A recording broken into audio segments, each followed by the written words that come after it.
the alarm screamed through the bridge of the Krevtar warship Thunderclaw. Commander Thraxul rose from his command chair, his massive 8-foot frame casting shadows across the control panels. His natural armor plates shifted as he moved, dark purple scales catching the dim light of the ship's interior. "Report," he growled, his voice deep enough to vibrate the metal floor. "Distress signal from Mining Colony 749.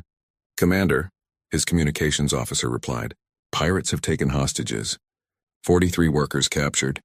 The attackers are demanding ransom and safe passage." Thraxul's four eyes narrowed. Pirates were becoming bold again. It had been years since anyone dared challenge Council authority so openly. Perhaps they had forgotten what happened to those who defied the Krevtar. "Assemble Strike Team Beta," he ordered. 5 warriors. "Standard loadout. We leave in 10 minutes. His second-in-command, a younger warrior named Vexral, stepped forward. "Commander, 40 pirates against 5 of us? Perhaps we should bring more warriors." Thraxul let out a sound that might have been laughter. "Vexral, when was the last time 5 Krevtar needed help against criminals? We are the strongest species in the galaxy. Our presence alone will make them surrender." It was true. For 10,000 years, the Krevtar had maintained peace across the galaxy. They were bigger, stronger, and tougher than any other species. Their natural weapons, razor-sharp claws and armored bodies, made them perfect warriors. Most conflicts ended the moment a Krevtar warship appeared. Nobody wanted to fight them. Nobody could win. The Galactic Council, a union of 847 different species, depended on the Krevtar. When there was trouble, they called the Krevtar. When there was war, the Krevtar ended it. It was the natural order of things. 20 minutes later, Thraxul and his team emerged from hyperspace near Mining Colony 749. The colony was a small operation built into an asteroid, mining rare metals for the Council. It should have been safe, protected by its isolation and the Council's reputation. "Sir, I'm detecting another ship," the pilot announced. "Small freighter, docked at the main entrance." "Not in our database." Thraxul studied the scanner readings. The ship was old, patched together from different parts. A cargo hauler, probably. Scan for life signs inside the colony. Reading 43 hostages in the main chamber as reported. "But sir, the pirates—" "I'm only detecting 12 life forms near them, and they appear to be restrained." "Restrained?" Thraxul leaned forward. "Are you certain?" "Yes, Commander. The pirates are the ones who are tied up." This made no sense. Had the hostages somehow overpowered their captors? Unlikely. The distress signal had been sent only 3 hours ago. No rescue team could have arrived this quickly. The nearest Council security force was 2 days away. "Vexral, take the team and investigate. I want to know what happened." The 5 Krevtar warriors entered the colony through the main airlock. Their clawed feet echoed on the metal floors as they moved through the empty corridors. Everything was too quiet. No sounds of fighting, no screams, just silence. They found the hostages first, gathered in the colony's cafeteria. The workers looked tired but unharmed. When they saw the Krevtar, many of them actually relaxed, as if the danger was already over. "Where are the pirates?" Vexral demanded. An older mining supervisor pointed down the corridor. "Storage Bay 3, the humans are guarding them." "Humans?" Vexral had never heard of this species. "They showed up about an hour ago, said they were passing through when they picked up our distress call. Next thing we knew, all the pirates were unconscious and tied up." The Krevtar warriors exchanged glances. This was highly irregular. They moved to Storage Bay 3, weapons ready. What they found confused them even more. 12 creatures stood in the storage bay. They were small, barely over 6 feet tall. Their skin was soft, unarmored, in various shades of brown and pink. They had no natural weapons that Vexral could see. No claws, no fangs, no protective scales. They looked fragile, like they might break if someone touched them too hard. These were humans. The pirates, 40 of them, sat against the wall with their hands bound behind their backs. They were from different species, all of them stronger looking than the humans. Yet here they were, defeated and complaining about headaches. One of the humans stepped forward.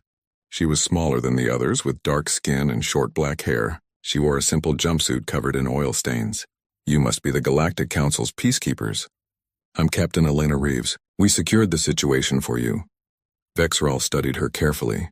She showed no fear, despite standing before 5 Krevtar warriors who could tear her apart without effort. Either she was incredibly brave or incredibly foolish. "Explain," Vexral commanded. How did 12 of you defeat 40 armed pirates? Elena smiled. It was not a nice smile. They had hostages. We couldn't let that stand. So we dealt with it. That is not an explanation. Fine.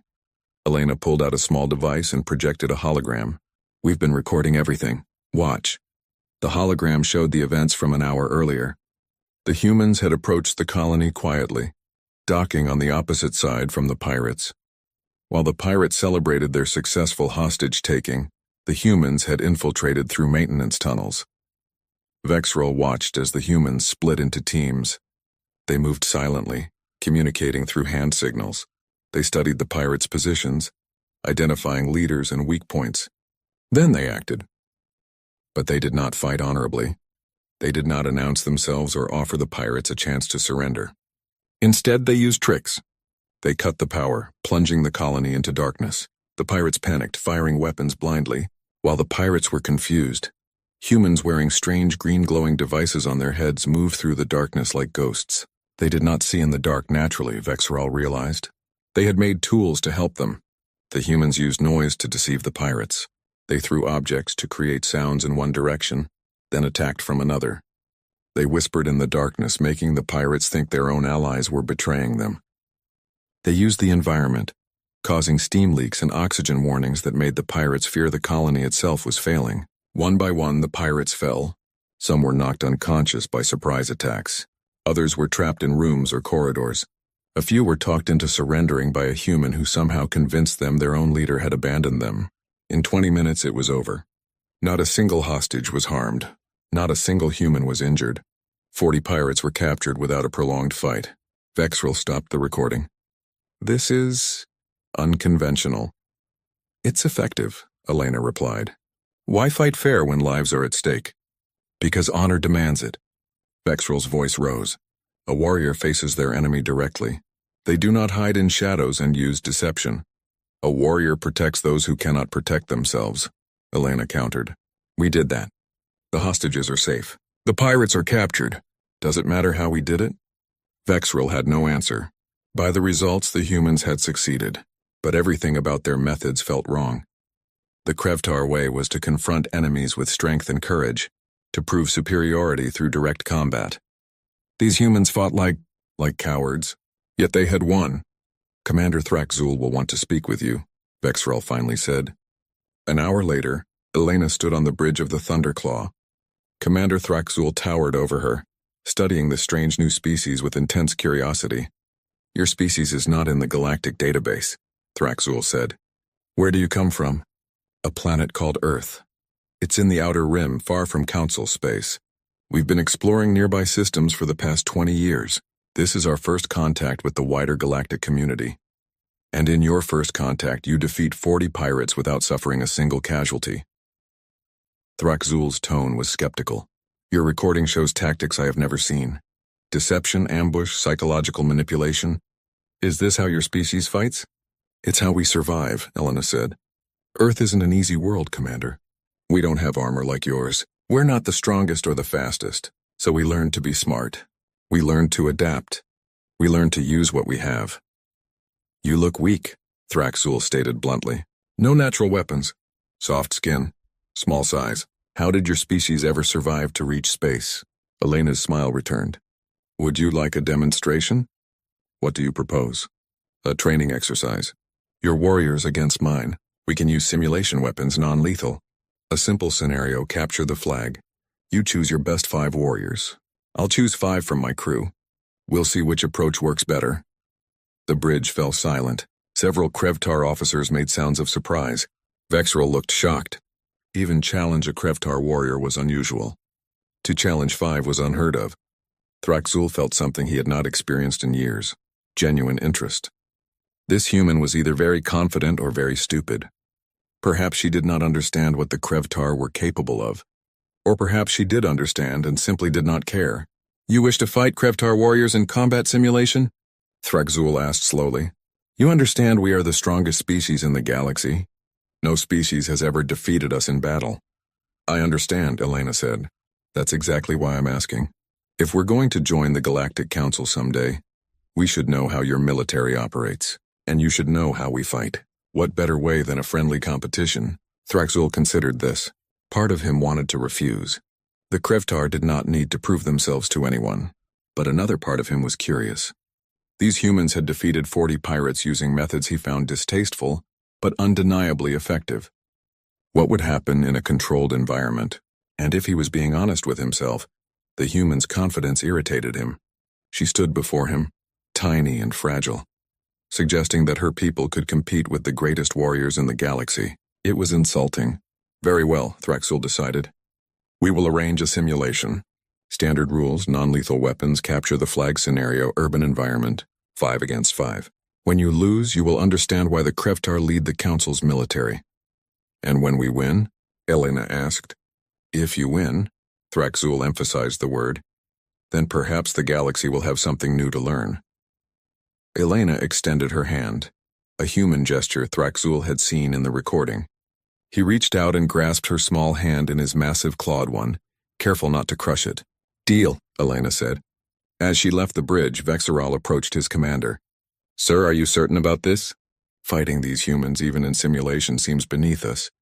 Perhaps, Thraxul admitted, but I want to know if their victory against the pirates was luck or skill. Better to find out now in a controlled environment than to be surprised later. You think they might actually pose a challenge? Thraxul watched the human captain walk away through the corridor, her stride confident despite being surrounded by beings who could easily kill her. I think, he said slowly, that this species has survived for a reason, and I want to know what that reason is. The message went out across council channels. The Krevtar had encountered a new species called humans. A training exercise had been scheduled. It would be transmitted live for any council members who wished to observe. Within hours, the news had spread. A new species was going to fight the Krevtar? This was unprecedented. Many species placed bets. The odds were heavily against the humans. After all, nobody had ever beaten the Krevtar, but a few voices, those who had read the reports about the pirate incident, were not so sure. These humans had done something no other species had managed. They had surprised the Krevtar.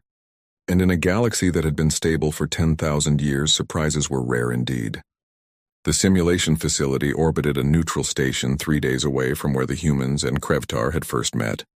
It was a massive structure used for training exercises by various council military forces. Today, representatives from over 200 species watched through holographic feeds as something historic was about to happen. Commander Thraxul stood in the observation room, his arms crossed over his broad chest. Beside him, Elena Reeves looked tiny in comparison, yet she seemed perfectly relaxed. On the main screen, 2 teams prepared to enter the simulation. The environment was an abandoned city, full of buildings, streets, and underground tunnels. Each team started at opposite ends. The goal was simple: capture the enemy's flag and return it to your base. Weapons were set to simulation mode, delivering painful electric shocks instead of lethal damage. 3 shocks and you were eliminated from the exercise. My warriors are the best in the fleet, Thraxul said as they watched his team check their equipment. Vexeral has 50 years of combat experience. The others are equally skilled. I chose them specifically for this exercise. I'm sure they're excellent, Elena replied. She pointed at her team on the other screen. That's Sergeant Marcus Chen, former Special Forces. The woman with red hair is Lieutenant Sarah Park, explosives expert. The big guy is Corporal James Wilson, heavy weapons. The twins are Lucy and Lisa Martinez, scouts and infiltration specialists. Thraxul studied the humans. They were checking their equipment carefully, speaking to each other in low voices. They seemed calm, professional, but they were so small, so weak-looking. One good hit from a Krevtar warrior would eliminate them immediately. Are you prepared to accept defeat? Thraxul asked. Elena smiled. Are you? The countdown began. Both teams entered the simulation. The abandoned city materialized around them, buildings reaching toward a gray sky. Broken vehicles littered the streets. The air was filled with artificial dust and smoke. The Krevtar moved immediately. They formed a tight formation and advanced directly toward the human base. This was their standard tactic: overwhelming force applied directly to the objective. They moved quickly despite their size, their armored bodies creating thundering sounds with each step. Confidence, one council observer noted. The Krevtar are not even attempting stealth. Why would they? another replied. They have never needed it. The humans, however, had disappeared. Their base appeared empty. The observation feed switched between different views, trying to locate them. Where did they go? Someone asked. Commander Thraxul leaned forward, interested now. The humans had vanished into the city. His warriors were charging toward an empty base. This was already different from what he expected. Vexral noticed it first. Something is wrong, he said through the communication system. This is too easy. Stay alert, his second-in-command warned. Remember the pirates. They approached the human base carefully now. The flag stood in the center of an open plaza, unguarded. It looked like a trap. Do we take it? One warrior asked. We have our orders, Vexral decided. 2 of you secure the flag. The rest defensive positions. 2 Krevtar warriors moved toward the flag. That was when the first trap activated. The ground beneath them exploded upward. Not with real explosives, but with compressed air and foam. The 2 warriors were thrown backward, covered in sticky substance that made their armor slippery. Before they could recover, simulation rounds hit them from multiple directions. 3 shots each. They were eliminated! Ambush! Vexral roared. Find them! But finding the humans proved difficult. They were not standing and fighting like honorable warriors. They were hiding in buildings, firing from windows, then disappearing before the Krevtar could respond. They used the city itself as a weapon, knowing exactly where to position themselves. One Krevtar warrior charged toward a building where shots had come from. He smashed through the door, ready to face the enemy. Instead, he found an empty room and a small device on the floor. The device released a blinding flash of light and a deafening sound. Simulation rounds hit him from behind. Eliminated. They are separating us, Vexral realized. Stay together.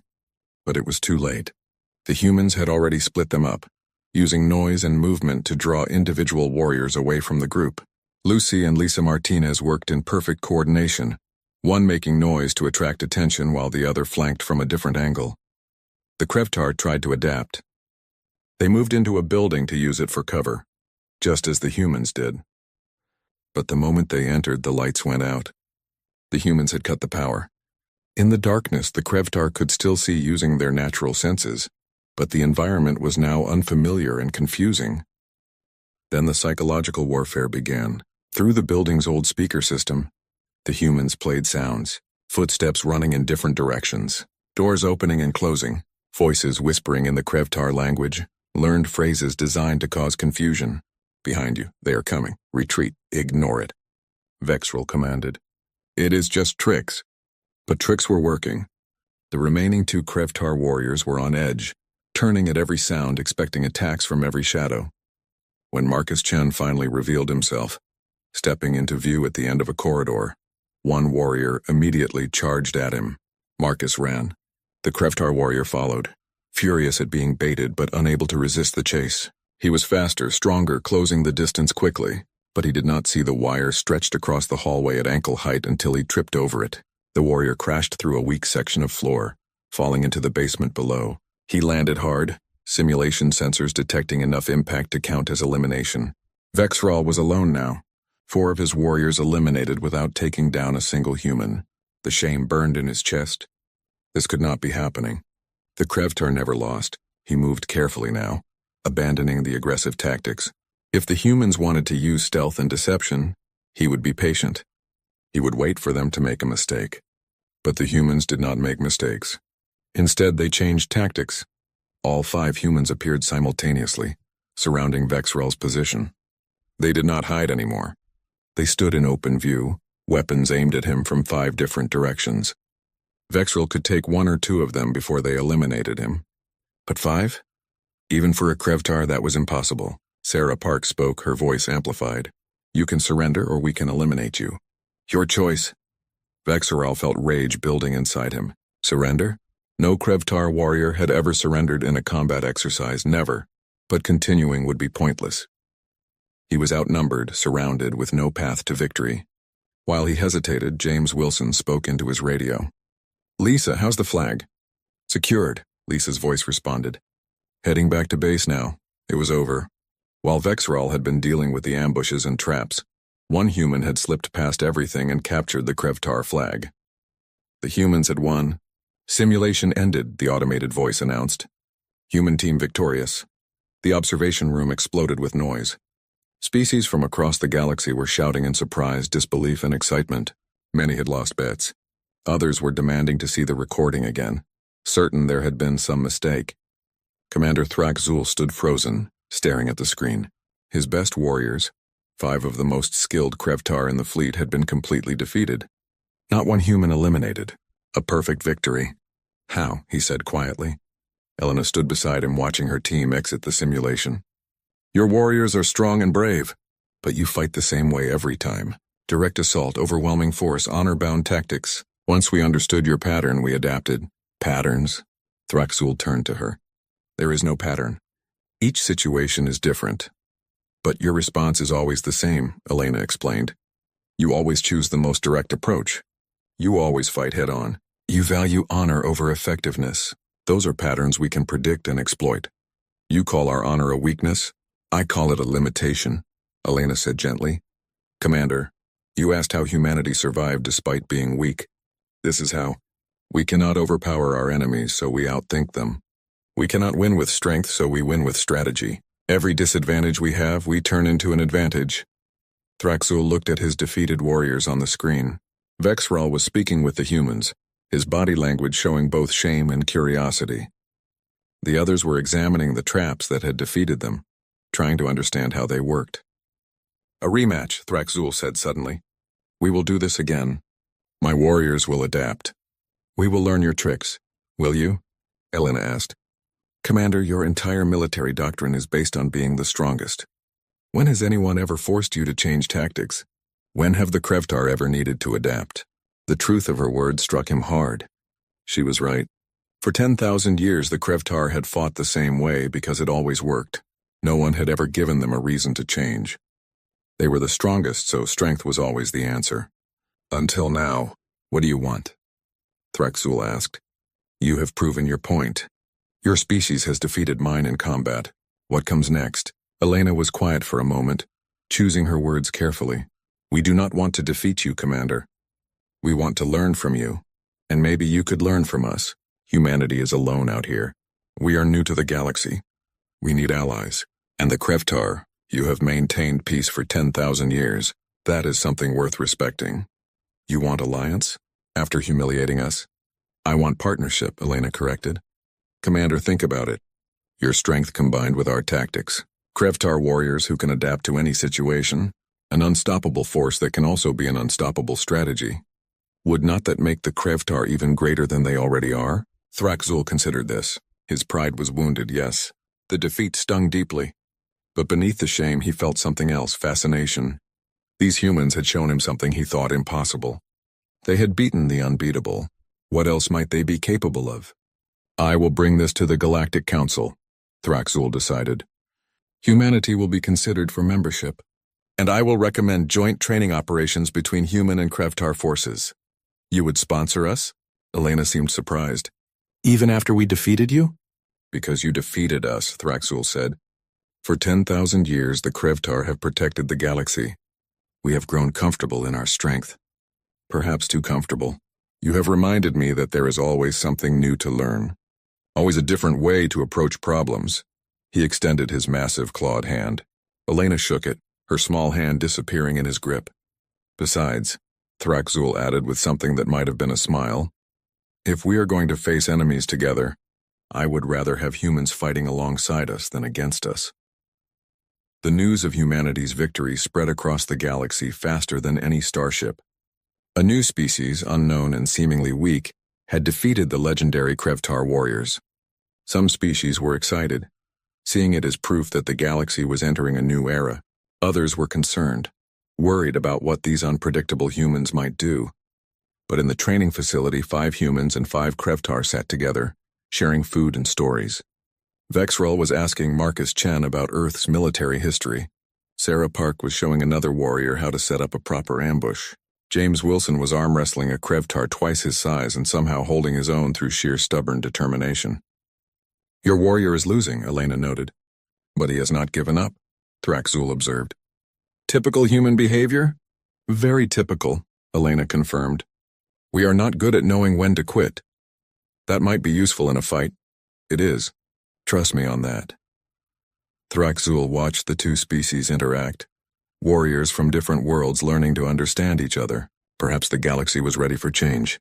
Perhaps it needed change. And perhaps these strange, weak, stubborn humans were exactly what the galaxy needed. The Galactic Council chamber was a massive sphere that floated in space, large enough to hold representatives from all 847 member species. Today it was more crowded than usual. Everyone wanted to see the humans who had defeated the Krevtar. Admiral Marcus Chen stood at the center podium, feeling very small. Around him, in tiers that rose up like a stadium, sat beings of every imaginable shape and size. Some breathed different atmospheres and watched through force fields. Others existed as energy beings, their forms barely visible, and all of them were staring at him. The Council recognizes Captain Marcus Chen of species designation. Human, the Council speaker announced. You petitioned for probationary membership in the Galactic Council. State your case. Marcus had prepared for this moment. Elena had returned to Earth to report while he stayed to represent humanity. He cleared his throat and began. Honorable Council members, humanity seeks to join the galactic community not because we are the strongest or the smartest. We know we are neither. We seek membership because we believe we have something to offer. We have survived on a difficult world by learning to adapt, to cooperate, and to never give up. We hope to bring these qualities to the Council. Murmurs rippled through the chamber, some positive, some skeptical. A representative from the Zithian collective spoke up. Your species defeated the Krevtar through deception and trickery. How can we trust beings who fight without honor? Marcus had expected this. We fought to protect hostages and to win a training exercise. In both cases, no lives were lost. Is it not honorable to value life over pride? Commander Thraxul rose from the Krevtar section. His voice boomed across the chamber. The humans fought differently than we are accustomed to, but they fought effectively. They protected the weak and defeated the strong. Is that not what warriors are meant to do? More murmurs. The fact that the Krevtar were defending humanity surprised many. Furthermore, Thraxul continued, I propose that humans be granted probationary membership with a condition. Human military advisors will integrate with Krevtar peacekeeping forces for a trial period of 1 galactic cycle. We will evaluate their methods and their character. If they prove themselves worthy, full membership will follow. The debate lasted for hours. Many species were concerned about bringing in such an unknown factor. But others, particularly those who relied on Krevtar protection, trusted Thraxul's judgment. Finally, a vote was called. The result, probationary membership approved. Marcus felt relief wash over him. Humanity was part of the galaxy now. They had a chance to prove themselves. 3 months later, Marcus found himself on a Krevtar warship with 50 other human volunteers. They were being integrated into various Krevtar units across the galaxy. The cultural exchange was fascinating and sometimes frustrating. The Krevtar were disciplined, honorable, and incredibly strong. But they were also rigid in their thinking. They had done things the same way for so long that new ideas seemed strange to them.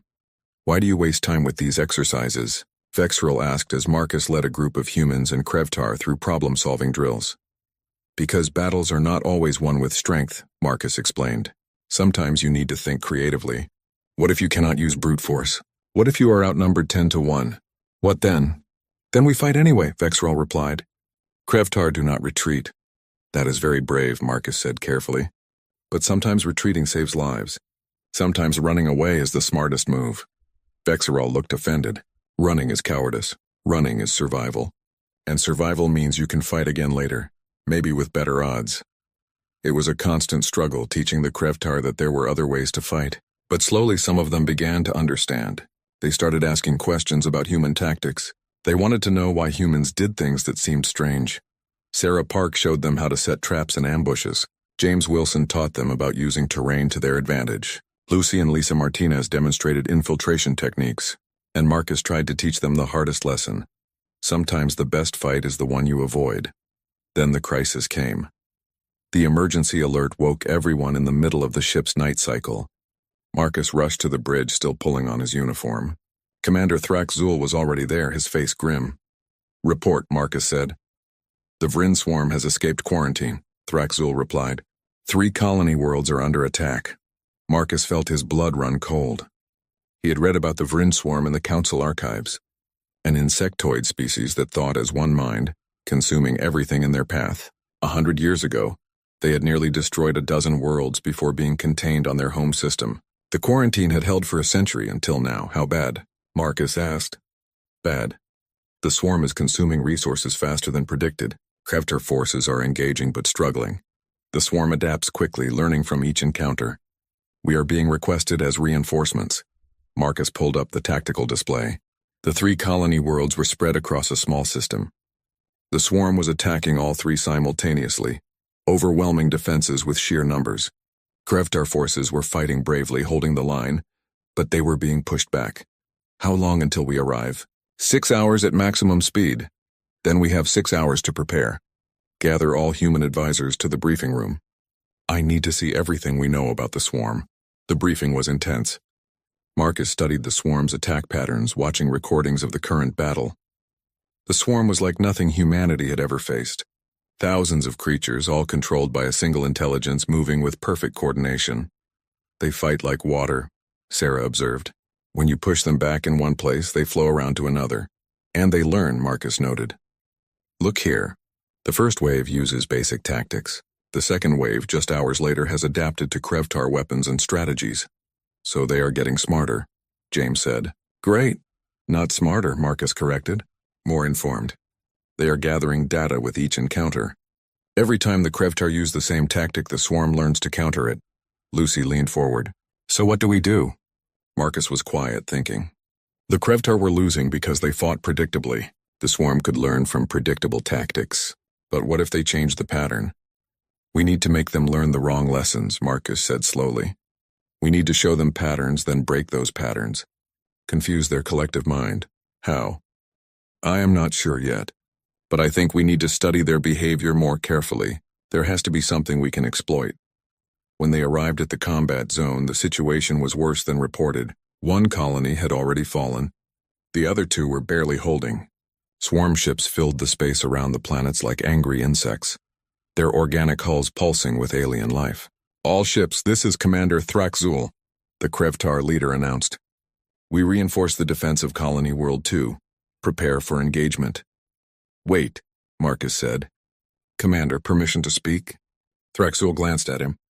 They had worked together long enough now that the Krevtar trusted the human's instincts. Speak. I have been watching the recordings. I think I see a pattern in the swarm's attacks. May I show you? Thraxul pulled up the tactical display. Marcus pointed at the swarm's movements. See how they attack? They send waves at defensive positions, testing them. Each wave is a little different, trying new approaches. When they find a weakness, they exploit it. Yes, we know this. What is your point? The point is they are learning from every encounter. But what if we do something they cannot learn from? What if we do something completely unpredictable, such as, let me study their patterns for 30 minutes. I think I can identify where their central command nodes are located. Thraxul was skeptical. The swarm has no central command. They are a collective. Yes, but some parts of the collective must be coordinating the others. Like how a human brain works. Individual cells, but some areas control specific functions. You are guessing. I am hypothesizing, Marcus corrected. Give me 30 minutes to analyze their movement patterns. If I am wrong, we fight your way.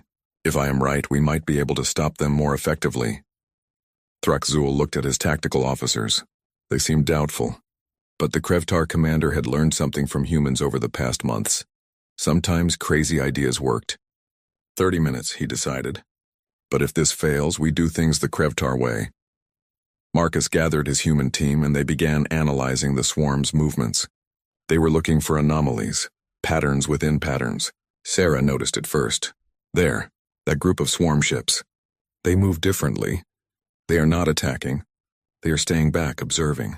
Marcus zoomed in. She was right. While most of the swarm was throwing itself at the defenses, a small group of larger ships hung back, moving between areas of heavy combat, but never engaging directly. Those could be the coordinators, Lucy suggested. The ones processing information and directing the swarm. Can we identify all of them? Marcus asked. They worked frantically, marking every ship that showed the same behavior pattern. Within 25 minutes, they had identified 17 potential coordinator nodes across the entire battle space. Marcus brought the information to Thraxul. These ships, I believe they are local coordination nodes. If we take them out, the swarm in that area should lose cohesion. You want to ignore the main swarm forces and attack these specific targets? Yes, surgical strikes, fast and precise. That means leaving defensive positions. It means taking risks. It means potentially saving both colonies, Marcus countered. Commander, the defensive approach is not working. The swarm is too numerous, but if we can disrupt their coordination even temporarily, it might give the colonies time to evacuate. Thraxul was silent for a long moment. This went against everything the Krevtar believed in. They held the line. They did not abandon defensive positions to chase targets. But the line was breaking anyway. And the humans' logic made sense. How do you propose we do this? The Krevtar ships hold the line and draw the swarm's attention. Human pilots and smaller fighters slip through and strike the coordinator nodes. We are too small to be priority targets. By the time the swarm realizes what we are doing, we will have hit multiple nodes. You will be surrounded and outnumbered. That is our specialty, Marcus said with a slight smile. Thraxul made his decision. Do it. But if this fails... If this fails, you have permission to tell me I told you so, Marcus replied. The plan went into motion. Krevtar warships moved into position, drawing the swarm's attention with aggressive displays and heavy fire. Meanwhile, 30 human-piloted fighters launched quietly, using the battle's chaos as cover. Marcus led one squadron. His heart pounded as they flew into the thick of the swarm. Alien ships surrounded them, but most were focused on the larger Krevtar vessels. The humans were like mosquitoes, too small to matter. First target identified, Sarah's voice came through the comm. Moving to engage. All squadrons hit your targets simultaneously, Marcus ordered. In 3, 2, 1, now. 30 fighters opened fire on 17 different targets. The coordinator nodes, surprised by the sudden attack, tried to defend themselves, but they were not combat ships. They were command and control. Within seconds, all 17 were destroyed or crippled. The effect was immediate and dramatic. Swarm ships in those areas suddenly lost cohesion. They stopped moving as an organized unit and began acting individually, confused and disoriented. The pressure on defensive positions eased considerably. It worked. Bexrel's voice came through, surprise evident. The swarm is breaking apart. All ships advance, Thraxul ordered. Push them back while they are disorganized. The combined human Krevtar force surged forward. For the first time in days, they were winning. The swarm, its coordination disrupted, began to retreat. 2 colonies were saved. When they returned to the flagship, Commander Thraxul did something unprecedented. He stood before Marcus and the human team and placed his clawed hand over his heart in a Krevtar salute of respect. You saved those colonies, Thraxul said. Your strategy worked when ours was failing. The Council will hear of this. Marcus returned the salute. We fought together, Commander. Your warriors held the line. We just found a different approach. No, Thraxul said firmly. You found the right approach. That is the difference. The victory was celebrated across the galaxy. For the first time in centuries, someone had found an effective counter to the Vryn swarm. And it was not the mighty Krevtar who had done it. It was humans working alongside them. 6 months after the victory against the Vryn swarm, humanity was no longer probationary. The Galactic Council had granted them full membership. Human advisors were now stationed with military forces across the galaxy, teaching new tactics and strategies. The old ways were changing. Commander Thraxul walked through the joint training facility on Council Station Prime, watching Krevtar warriors practice ambush techniques with human instructors. A year ago, he would have called this disgraceful. Now he saw it as evolution. The Council requests your presence, Commander, his communications officer reported. Urgent session. All military leaders required. Thraxul felt unease settle in his chest. Urgent sessions were rare. Something serious had happened. He found Admiral Marcus Chen already heading toward the council chamber. Any idea what this is about? Marcus asked. None. But if they are calling military leaders specifically, it is not good news. The council chamber was filled with tension when they arrived. The speaker looked older than usual, her tentacles drooping with stress. We have a situation, she began without preamble. 3 days ago, exploration vessels detected unusual energy signatures at the galaxy's edge, beyond charted space. Yesterday we lost contact with 3 outer colonies. This morning we received this transmission. The central display activated, showing a recording. The image was corrupted, filled with static, but the message was clear enough. It showed a colony world being destroyed. Not by weapons humanity or the Council understood. The planet's surface simply stopped existing, converted into energy and absorbed by massive ships that looked like they were built from crystal and shadow. "What are we looking at?" someone asked. A Krevtar science officer stepped forward. "We sent research teams to investigate the energy signatures. They found ruins on a dead world near the anomalies. Ancient ruins. Some of the symbols matched records from extinct civilizations." "What did they say?" Marcus asked. The science officer hesitated. "Warnings. In dozens of extinct languages, all saying the same thing. Beware the eldest. They sleep beyond the veil, they will return." The chamber erupted in noise. Marcus felt his skin prickle. "The eldest? Who are they?" "The Drevaki," another council member said quietly. "They are legend. Stories told to children, the ancient ones who supposedly built the first civilizations in this galaxy before disappearing millions of years ago." "Apparently they are not legend," Thraxul said grimly. "Those ships destroying our colonies are very real." "We attempted first contact," the speaker continued. "They responded with a simple message. We have translated it." Another recording played. The voice that spoke was not one voice but many, layered upon each other, creating an effect that hurt to hear. "Children of our forgotten garden, we have returned to reclaim what was always ours. You have squandered our gifts, fought among yourselves, forgotten the old ways. Your time is ended. Submit to our guidance or be removed. You have 10 of your solar cycles to decide." The chamber fell silent. The message was clear. Surrender or die. "What is their military capability?" Thraxul asked. "Unknown, but preliminary analysis suggests technology far beyond ours. Their ships manipulate energy and matter in ways we cannot fully understand. They destroyed 3 star systems in less than a day. Our forces in those regions attempted to engage. No survivors." Marcus felt his stomach drop. 3 star systems gone. How many people had died? Millions? Billions? The Council's military must respond. A Krevtar general declared. "We cannot show weakness. We also cannot fight an enemy we do not understand," Marcus countered. "We need information. We need to know what we are facing." "The human speaks wisely," the speaker agreed. "We are gathering all available data. But the reality is simple. The Drevaki have technology and power we cannot match with conventional warfare." "Then we use unconventional warfare," Marcus said. "It is what humans do best." Thraxul nodded. "The Council military will engage to buy time and gather intelligence. But we need to be realistic. This enemy is unlike anything we have faced." Over the next days, more reports came in. The Drevaki were advancing slowly but steadily into Council space. Every attempt at communication was met with the same response: submit or be destroyed. Every military engagement ended in defeat. The Krevtar sent their best fleets. Massive warships that had never been beaten. The Drevaki destroyed them with casual ease, converting metal and energy into nothing. It was not even a fight. It was extermination. The galaxy began to panic. Species that had lived in peace for 10,000 years suddenly faced annihilation. Some council members began arguing for surrender. Others wanted to fight to the last, even if it meant extinction. Marcus and his team worked around the clock, studying every piece of data about the Drevaki. There had to be a weakness. Everything had a weakness. "Their ships are incredibly powerful," Sarah observed, "but they move in very structured formations, almost ritualistic. They are also arrogant," James added. "They do not even consider our forces a threat. They barely adjust their tactics." "Because they have not needed to," Marcus realized. "They are so powerful that nothing we do matters to them. They have fought this way for millions of years probably, and it has always worked. So what do we do against an enemy that is genuinely unstoppable?" Lucy asked.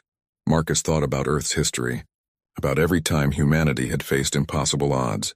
"We do not try to beat them at their game. We change the game entirely."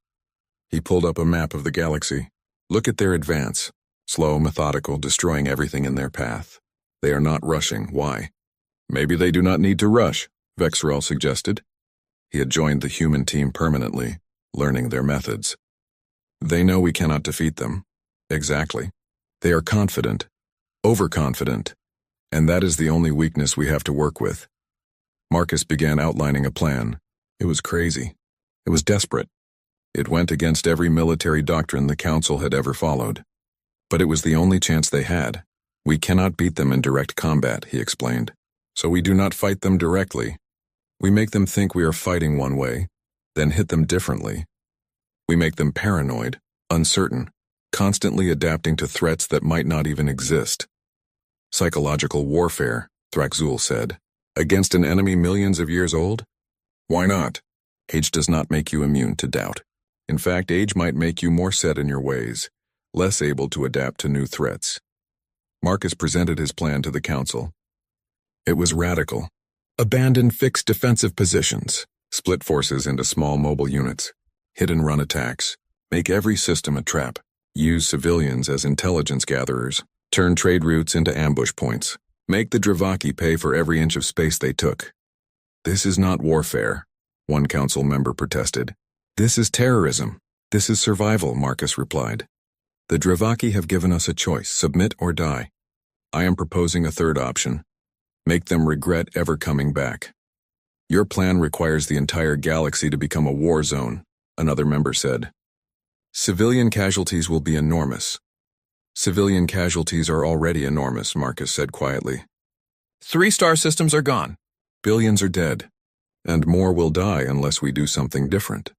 The Dravaki expect us to fight honorably to protect our people, to value peace. We need to show them that we value survival more. The debate raged for hours. Some species refused to participate in such tactics. Others reluctantly agreed.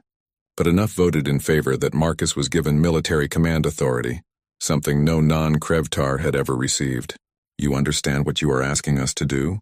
Thraxul said privately after the vote. You are asking the Krevtar to abandon honor, to fight like cowards. I am asking you to fight like humans, Marcus corrected. To survive. Is that not honorable? Thraxul was silent for a long time. Finally, he said, when this is over, if we survive, the galaxy will never be the same. The peace we maintained for 10,000 years, the honor we fought with, all of it will be gone. Yes, Marcus agreed. But the people will still be alive. Is not that worth it? I do not know, Thraxul admitted. But I trust you, human. You have not been wrong yet. The new strategy was implemented immediately. Council forces were reorganized into small strike teams. Humans trained other species in guerrilla tactics, ambush techniques, and psychological operations. Entire star systems were prepared as traps. The Dravaki continued their advance, but now they faced something different. A fleet would arrive at a system expecting a fight only to find it abandoned. But when they moved to claim it, explosives would detonate or systems would overload or ships would emerge from hiding to strike and vanish. It was not doing much damage. The Dravaki were still too powerful, but it was slowing them down, making them cautious, making them think. And thinking was the first step toward doubt. Commander Thraxul led a Krevtar strike team on a mission that would have been unthinkable a year ago. They were abandoning a colony world, letting the Dravaki take it. But before they left, they filled the infrastructure with traps, rigged the power systems to overload, and poisoned the resource deposits. This feels wrong, Vexral said as they prepared to evacuate. I know, Thraxul replied. But Marcus is right. If we fight their way, we lose. If we fight our way, we die, so we fight a new way. They watched from a distance as the Dravaki fleet arrived at the abandoned colony. The aliens began claiming the resources, converting them into energy for their ships. Then the traps activated. The entire colony exploded in a chain reaction. Several Dravaki ships were caught in the blast. They survived, their shields protecting them, but they were damaged, hurt, and more importantly, surprised. First blood, Thraxul said quietly. Perhaps the eldest can bleed after all. Across the galaxy, similar events unfolded. The Dravaki found themselves fighting an enemy that refused to engage properly. Ships appeared and disappeared. Resources they claimed were worthless or dangerous. Colonies were empty or trapped. Trade routes led to ambushes. It was not defeating the Dravaki, but it was frustrating them. And frustration led to anger. Anger led to mistakes. Marcus watched the reports coming in. The Dravaki were changing their tactics, becoming more aggressive, sending larger forces to smaller targets. They were overreacting, overextending, trying to stamp out an enemy that would not stand still long enough to be destroyed. It is working, Sarah said. They are getting impatient. Not enough, Marcus replied. We are slowing them down, but they are still winning. We need something bigger, something that will make them truly afraid. How do you scare beings that have existed for millions of years? James asked. Marcus pulled up intelligence reports on Dravaki behavior. He studied their movements, their communications, their patterns. There had to be something, some fear, some weakness they did not even know they had. And then he saw it. They are dividing their forces, Marcus said slowly. Look, they started with one massive fleet. Now they are spreading out, trying to cover more territory. They are reacting to our tactics by splitting up. Is that not good for us? Lucy asked. It is exactly what we need, Marcus said with a grim smile. They are adapting to fight us, which means they see us as a threat, which means they are not as confident anymore, and if they are not confident, they can be beaten, Threxul finished. Marcus nodded. It is time for Phase 2. We have made them angry. Now we make them scared. Admiral Marcus Chen stood before the largest military gathering in galactic history. Representatives from 400 species filled the massive briefing hall, all waiting to hear the plan that would either save them or doom them to extinction. The Dravaki believe they are invincible, Marcus began. They have believed it for millions of years. That belief is their weakness. A holographic display showed the Dravaki fleet positions. They had divided their forces, spreading across Council territory in multiple groups. Each group was still powerful enough to destroy anything in its path, but they were no longer concentrated. Over the past weeks, we have shown them that we will not fight conventionally. They have adapted by dividing their forces to cover more territory. This is good. But now we take it further. We are going to make them afraid of their own shadows. How? Commander Thraxul asked. He looked different now. The proud warrior had learned to embrace tactics he once would have called dishonorable. War had changed him as it had changed all of them. Operation Madhouse, Marcus announced. We are going to launch a series of attacks that make absolutely no strategic sense. We will sacrifice resources, ships, even entire fleets in ways that appear completely irrational. The goal is not to win battles. The goal is to make the Dravaki believe we are unpredictable, possibly insane, and therefore dangerous in ways they cannot calculate. The room erupted in confused voices. Sarah Park stepped forward to explain further. The Dravaki think logically. They have spent millions of years using pure logic and superior technology to dominate. They expect us to protect our most valuable assets, defend our most important worlds, and retreat when we cannot win. We are going to do the opposite of all that. She pulled up a tactical map. We will abandon heavily defended worlds without a fight. Then we will send massive forces to reclaim worthless systems. We will sacrifice expensive warships to destroy minor Dravaki scout ships. We will broadcast false intelligence that contradicts itself. We will make them think every action might be a trap. Every retreat might be a feint. Every victory might be part of a larger plan they do not understand. You want to make them paranoid, a council member realized. Exactly, Marcus confirmed. Paranoia makes you second-guess everything. It makes you slow down, be cautious, waste resources on threats that might not exist. And while they are busy trying to understand our insanity, we will be positioning for the real attack. James Wilson took over, showing fleet deployments. We have been secretly moving forces for weeks. Small ships hiding in asteroid fields, dead zones, anywhere the Dravaki would not look. Thousands of ships all waiting. The Dravaki do not know they are surrounded because they are not looking for an attack. They think they are hunting us. When they are sufficiently confused and divided, Marcus continued, we launch simultaneous strikes on every Dravaki group at once.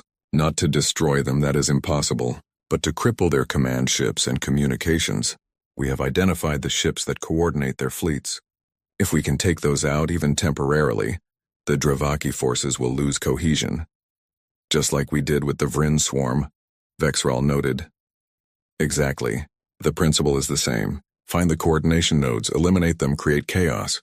But the Dravaki are not the swarm, Thraxul pointed out. Their technology is far superior. Getting close enough to strike their command ships will be nearly impossible. Marcus nodded. Which is why we are not getting close. We are already close. We have been planting saboteurs on Dravaki-controlled worlds for weeks. Human volunteers, specially trained. They have been infiltrating Dravaki ships, learning their systems, placing charges and programming viruses. When we give the signal, they activate everything at once. The room went silent. The implications were staggering. You sent humans to infiltrate Dravaki ships? Someone asked. That is a suicide mission. It is, Marcus agreed quietly. Every volunteer knew they probably would not come back. But they went anyway because this is the only way to get inside the Dravaki defenses. Sarah's voice was steady, but Marcus could hear the emotion beneath. We have 67 teams deployed across Dravaki territory. Engineers, soldiers, hackers. They have been sending us intelligence about Dravaki systems and weaknesses. When Operation Madhouse begins, they will sabotage every Dravaki ship they can reach. Thrakzul felt something he rarely experienced. Awe. Humans were fragile, weak creatures, but they were willing to sacrifice themselves in ways even the Krevtar found difficult to comprehend. Your people walk into death knowingly. Our people walk into death hoping, Marcus corrected. Hoping that their sacrifice means something. Hoping that someone else gets to live. That is very human. The plan was approved. There were objections, concerns, and fears. But there were no better options. The Dravaki were still advancing, still destroying worlds. Time was running out. Operation Madhouse began. The first phase was chaos. Council forces launched attacks that seemed random and senseless. They abandoned the heavily defended core worlds without explanation, pulling all military forces back. The Dravaki, confused, moved in to claim them. But when they arrived, the worlds were empty, stripped of anything useful, filled with traps that served no purpose except to waste the Dravaki's time. Meanwhile, Council fleets launched desperate assaults on meaningless asteroid fields and empty systems. They fought with fury over resources that were worthless. They sent expensive warships on suicide runs against minor Dravaki patrols. The Dravaki could not understand it. Why were the Council forces acting irrationally? Why sacrifice so much for so little gain? Every new encounter made less sense than the last. Their communications, intercepted by Council intelligence, showed increasing confusion. The Dravaki commanders were arguing among themselves, trying to identify the pattern. But there was no pattern to find. That was the point. They are slowing down, Sarah reported 3 weeks into the operation. Dravaki fleet movements are becoming more cautious. They are sending scout ships ahead, checking systems multiple times before committing forces. We have gotten into their heads. How are our saboteur teams? Marcus asked. Sarah's expression darkened. 17 teams have been discovered and eliminated. But the remaining 50 have successfully infiltrated key Dravaki vessels. They are in position and awaiting orders. 50 teams out of 67. Marcus felt each loss like a physical blow. Those were people under his command. People who had trusted him. People who were never coming home. We honor their sacrifice by finishing this, Thrakzul said, reading Marcus's expression. They gave their lives so others could survive. That is the highest honor any warrior can achieve. Marcus nodded. He could grieve later. Right now he had a job to finish. The second phase began. Hidden fleets emerged from their hiding places simultaneously across the galaxy. Thousands of ships from dozens of species all moving at once. The Dravaki, already paranoid and confused, suddenly found themselves surrounded. At the same moment, the saboteur teams activated their programs. 67 people, scattered across Dravaki ships and installations, triggered every trap they had spent weeks preparing. Explosives detonated. Computer viruses spread. Power systems overloaded. Shields failed. Communication arrays went offline. Not all of it worked. The Dravaki technology was sophisticated enough to counter many of the attacks. But enough worked. Enough chaos was created, and in that chaos the Council forces struck. Marcus commanded from the flagship, coordinating hundreds of battles simultaneously. Every species fought according to their strengths. The Krevtar led brutal assault teams. The Zithian energy manipulators disrupted Dravaki shields. The Vrothian telepaths confused enemy communications. And humans were everywhere, adapting to situations as they developed, finding weaknesses, exploiting opportunities. Dravaki command ship in Sector 7 is exposed, a tactical officer reported. Shields down from sabotage. All nearby forces converge on that position, Marcus ordered. Take it out. 3 separate fleets hammered the exposed command ship. It was still incredibly powerful, destroying dozens of Council vessels. But without shields it could be damaged, and damage meant doubt. One by one, Dravaki command ships fell or retreated. The coordination that had made the Dravaki invincible began to break down. Individual Dravaki groups found themselves isolated, cut off from central command, uncertain what to do. and uncertainty was death in combat. "They are retreating," Thraxzul reported with disbelief. "The Dravaki group in Sector 12 is pulling back." "All forces pursue," Marcus commanded. "Do not let them regroup. Keep the pressure on." The battle raged for 18 hours. It was the longest, bloodiest combat the galaxy had ever seen. Millions died. Hundreds of ships were destroyed. Entire fleets were lost, but slowly, impossibly, the Dravaki were being pushed back. The turning point came when a young human pilot named Jennifer Torres, leading a squadron through a debris field, spotted something no one else had noticed. A pattern in the Dravaki retreat. They were all falling back toward a single point in dark space.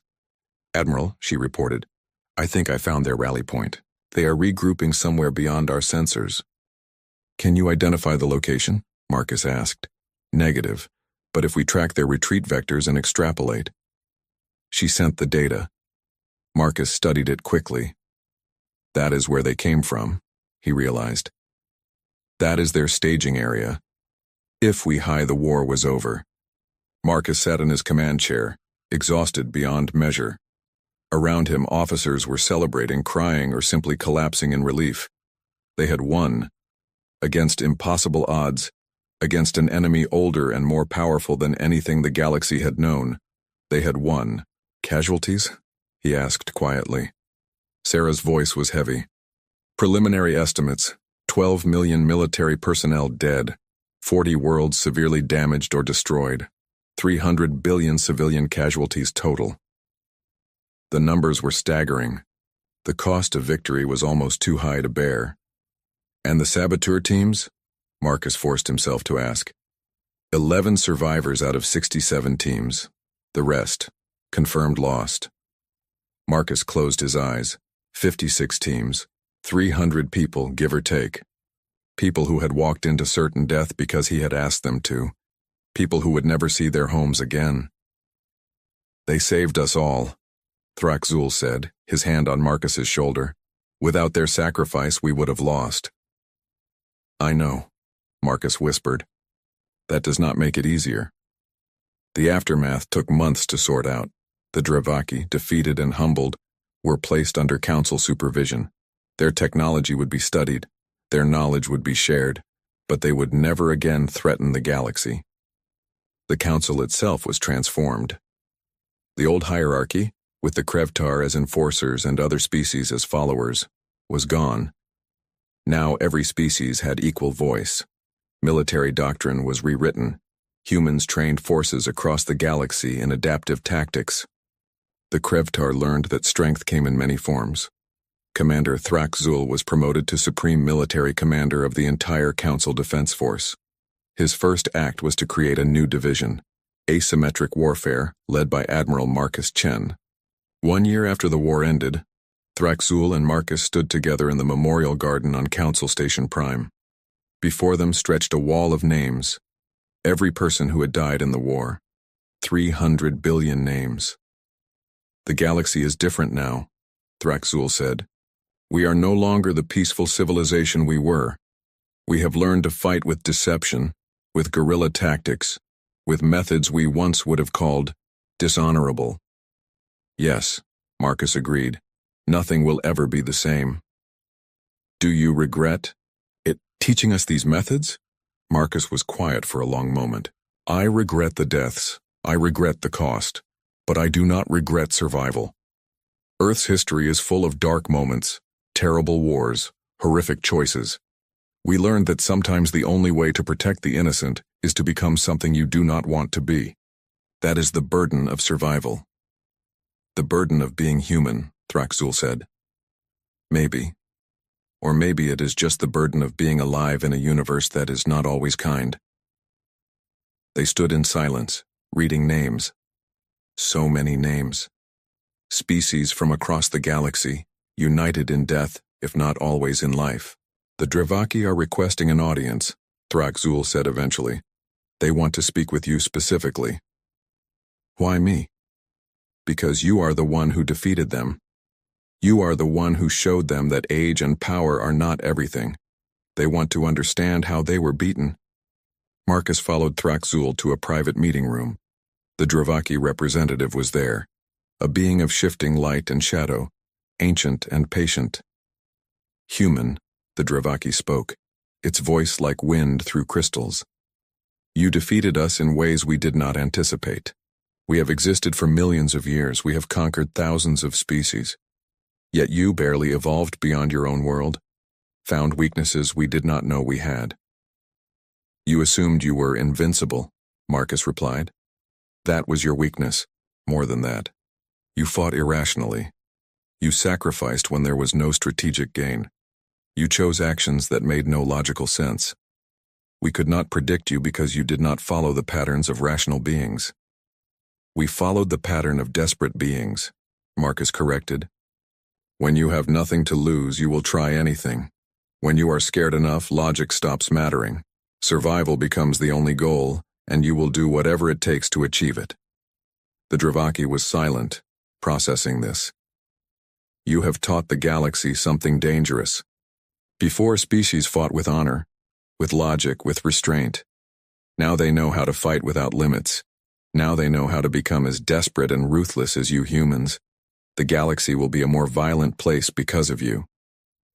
Maybe, Marcus admitted, but it will be an alive place. Better a violent galaxy than an extinct one. You believe that truly? That any method is justified if it achieves survival?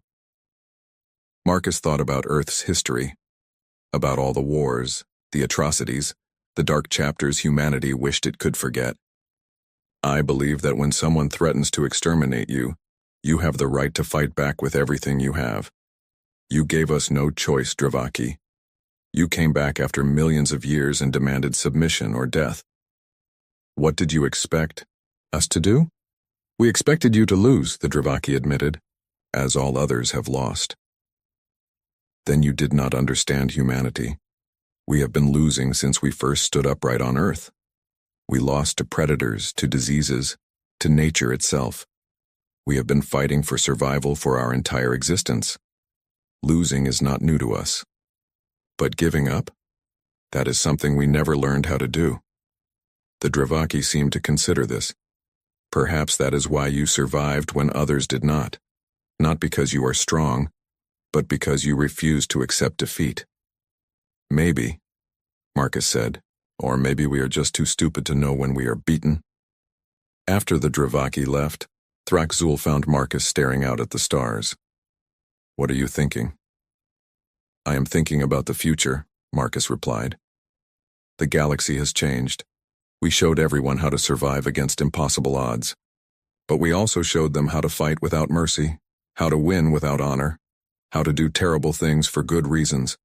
I am not sure if that is a gift or a curse. It is both, Thraxul said. But it is necessary. The galaxy was too peaceful, too comfortable. We had forgotten that survival sometimes requires hard choices. You reminded us. And now we rebuild.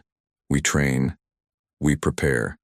Because somewhere out there, beyond our galaxy, there might be other threats. And when they come, we will be ready. Not just the Krevtar, but all of us together. Marcus nodded. Together. I like that. In the months that followed, the galaxy slowly transformed. Military academies taught human tactics alongside traditional methods. Species that had relied solely on strength learned to value strategy. Warriors who had fought with honor learned when honor had to be set aside. And Earth, tiny Earth on the edge of known space, became the center of military innovation. Humans trained instructors, wrote doctrines, shared their darkest knowledge of how to survive against superior enemies. Commander Thraxul returned to Earth once, wanting to understand where these impossible humans came from. Marcus took him to a museum, showing him Earth's history, the wars, the genocides, the near extinctions, the countless times humanity should have died, but somehow survived. Your entire history is struggle, Thraxul observed, looking at exhibits showing everything from dinosaurs to world wars. Yes, Marcus agreed. We evolved on a planet that was trying to kill us. We spent thousands of years fighting each other. We nearly destroyed ourselves multiple times. Every generation faced something that should have ended us, but we kept going. We adapted. We survived. That is why you are so good at war. You have been at war with existence itself since the beginning. Maybe, or maybe we just never had the luxury of peace long enough to forget how to fight. Thraxul looked at a display showing human soldiers through the ages, warriors from different eras, different wars, but all with the same expression in their eyes. Determination, stubbornness, refusal to quit. The galaxy was stronger before we met you, Thraxul said quietly. We had the Krevtar, the mightiest warriors. We had peace that lasted 10,000 years. We had honor and logic. And now? Marcus asked. Now we have something else. We have survival. We have adaptability. We have the knowledge that when everything else fails, we can still fight. We can still win. But we also have something darker. The knowledge of what we are capable of when pushed to the edge. Does that frighten you? Yes, Thraxul admitted, but it also gives me hope. Because if we can defeat the Dravaki, we can survive anything.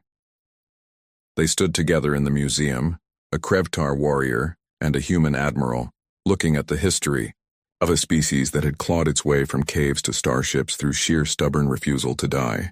Nothing in the galaxy will ever be the same, Thraxul said finally. No, Marcus agreed. But we are alive to see it. That has to count for something. And across the galaxy, on thousands of worlds, in hundreds of languages, people told a new story.